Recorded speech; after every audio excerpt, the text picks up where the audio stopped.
मेरे पिता को द्वितीय परशुराम कहते थे। कांपता था पूरा उत्तरापथ उनके नाम से।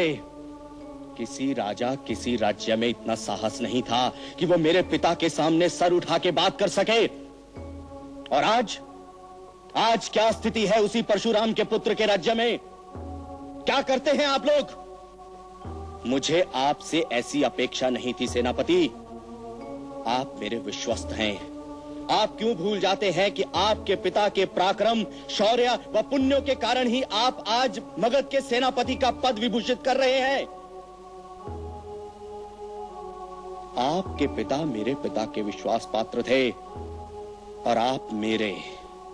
फिर किससे डरते हैं आप? बहुत आश्चर्य हुआ सेनापति जब महामंत्री ने मगध की व्यवस्था में उच्च पदों पर आचार्यों को नियुक्त करने का प्रस्ताव रखा और आपने उसका विरोध नहीं किया। अमात्य राक्षस यदि मौन है तो मैं विरोध कैसे कर सकता हूं सम्राट? अमात्य राक्षस मेरे सेवक हैं, स्वामी नहीं। मैं उनका आदर करता हूं, इसका अर्थ यह नहीं है कि मैं उनके निर्णयों से बंधा हुआ हूं। सेनापति, मैंने सदैव आपके मतों का सम्मान किया है, सदैव आपको एक सबल व निर्णायक सेनापति के रूप में देखा है। फिर मेरा सामर्थ्य तो आपके साथ है ही, फिर आप इतने किंग कर्तव्य विमूढ़ क्यों हैं? सेनापति, मगध को आज भी आपके शौर्य व पराक्रम की आवश्यकता है और आप इतने हतबल। जाइए, परंतु भयग्रस्त होकर नहीं, निर्भय होकर। मगधपति आपके साथ है। प्रणाम।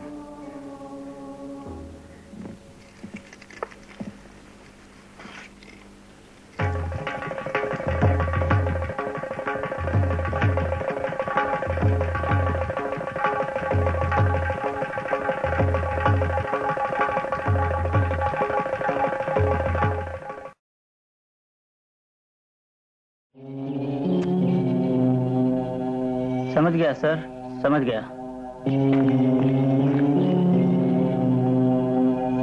सागर, मेरी फाइनेंशियल पोजीशन के बारे में अब तक तो तुम्हें अंदाजा हो ही गया होगा, हाँ?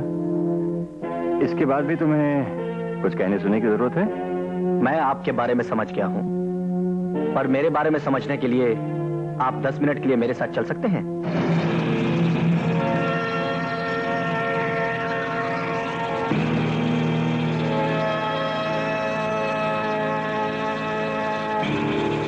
यहां क्यों लाए हो? ये वो जगह है विश्वनाथ जी जहां हर इंसान को कभी ना कभी आना ही पड़ता है। आदमी बड़ा हो या छोटा, अमीर हो या गरीब, यहां आने के बाद सब बराबर हो जाते हैं। विश्वनाथ साहब, ये मिस्टर थॉमस की कब्र है, जो एक फैक्ट्री ओनर, करोड़पति, आधे शहर का मालिक, आपसे भी अमीर आदमी था। और ये कब्र है एक मामूली गरीब आदमी की। मौत ने इन दोनों को बराबर कर दिया। जरा गौर से देखिए, इस गरीब की कब्र के ऊपर लोगों ने मोमबत्तियां जला रखी हैं, मगर उस बेचारे अमीर की कब्र पर कोई मोमबत्ती नहीं जलाता। जानते हैं क्यों? क्योंकि थॉमस ने पैसे को ही सबसे बड़ी दौलत और ताकत समझा और उस गरीब आदमी ने प्यार को। Good bye.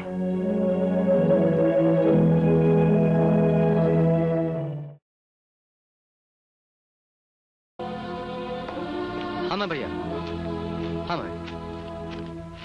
आप यहाँ क्या कर रहे हैं? तो जा। हमारी इज्जत जमेदारी थोड़ी है जो चली जाएगी। बड़े बबुआ की जा सकती है।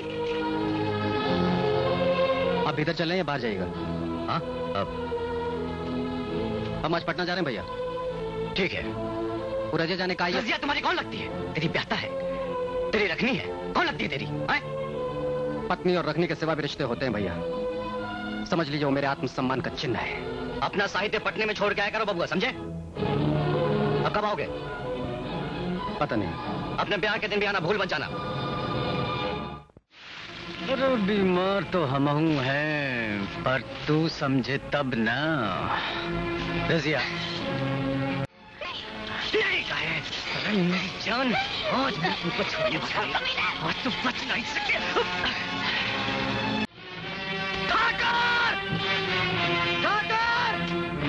अरे शक्ति सिंह, बाहर निकल! आज मैं तेरी सारी ठकुराई निकाल देता हूँ।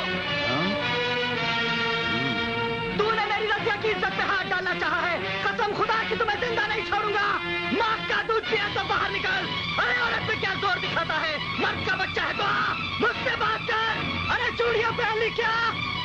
आज तुझे तेरे ही दरवाजे पे जिंदा दफन न कर दिया तो मेरा नाम मोहम्मद हसन नहीं, समझे? तू जमींदार हुआ तो क्या हुआ, हमारी बहू बेटियां तेरी जागीर हो गई। तेरे घर में बहू बेटियां नहीं है क्या? कसम खुदा की कोई तेरी बेटी को छेड़ेगा तो पता चलेगा, फिर तेरी कोई ठकुराई नहीं चलेगी। सरकार, इसका दिमाग बहुत ज्यादा बढ़ गया है, इसको छोड़ना ठीक नहीं। हम देख सकते इसको। पीछे हट, कुत्ते का पिल्ला, नाली के कीड़े की तरह मसल कर रख दूंगा, आवाज भी नहीं होगी। हरामजादे, शायद तुझे मालूम नहीं तो किसके दरवाजे पर आकर भौंक रहा है। अपनी जान की सलामती चाहता है तो वापस चला जा। हाँ बहा क्यों अपनी मौत को ललकार रहा है? मौत को तो तूने ललकारा है, मुझे मौत का डर नहीं। कसम खुदा की तुझे जिंदा नहीं छोड़ूंगा। हरामजादे, किसकी मौत होगी वो तुझे अभी मालूम पड़ जाएगा। कुत्ते!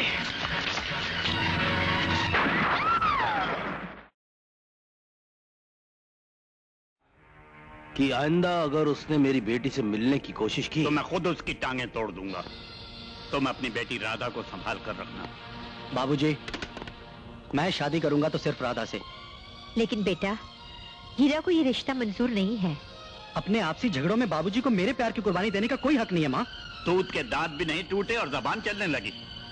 जिस दिन 2 पैसे कमा लेगा ना बरखुरदार, उस दिन हक की बात करना। आपकी इसी जिद की वजह से विश्वास भैया और भाभी घर छोड़कर चले गए बाबूजी। तुझ में अगर हिम्मत है तो तू भी घर छोड़कर चला जा। ठीक है, मैं भी चला जाता हूँ। आप तो चाहते ही नहीं ना कि आपके साथ कोई रहे। किशन, बच्चे माँ बाप का कंधा होते हैं। अब एक तू ही तो रह गया है इस घर में।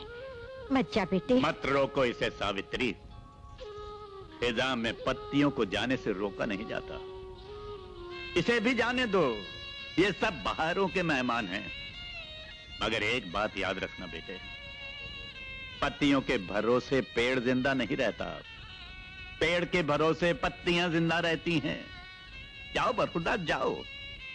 जिस दिन चूल्हे में लकड़ी की कमी महसूस करो, उस दिन आकर इस पेड़ की जड़ें भी काट कर ले जाना, शायद तुम्हारे काम आ जाएं।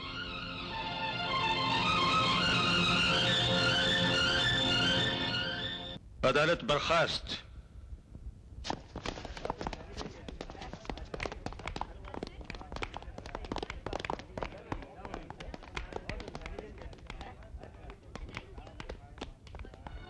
बाबूजी, मुझे माफ कर दीजिए बाबूजी। मैं विश्वास भैया और भाभी की बातों में आ गया था। मुझे आपके सिवा और कुछ नहीं चाहिए, कुछ नहीं चाहिए। तुम्हें कुछ नहीं चाहिए ना, लेकिन हम तो अपना हिस्सा लेकर ही रहेंगे। इसके लिए चाहे हमें सुप्रीम कोर्ट तक क्यों ना जाना पड़े। माँ की चिता को आग देने के लिए तो ना आ सके, अब बाबूजी को जीते जी जला देना चाहते हो विश्वास भैया?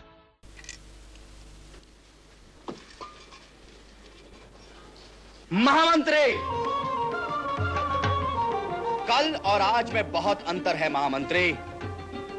पता नहीं कल सूर्योदय हो या ना हो, इसलिए मैं तुम्हें आज अनुमति देता हूं।